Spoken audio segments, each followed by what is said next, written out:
Hey guys, Charles Phillips here with McKaig Chevrolet Buick, your East Texas dealer for the people. Today I'm going to show you the rear cargo manager in the 2020 Chevrolet Blazer.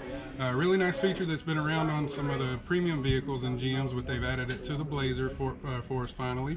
So on the back side of this cargo manager, you're going to see two little buttons that say press.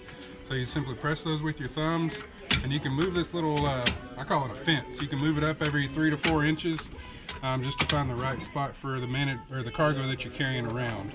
Now when you find the spot that you want, lock it in there, turn the bottom of it, you'll see a lock symbol on the back side, and that locks it in so none of your cargo can press those buttons and move it around for you. Now if you decide that you don't need this, simply unlock it again, press the button to release it, and then you can fold this guy up, put it under your floorboard here, and go on about your day. So there it is, guys, the rear cargo management in the 2020 Blazer RS. Come see us at McKaig Chevrolet Buick, your East Texas dealer for the people. Or give us a call at 903-845-2132.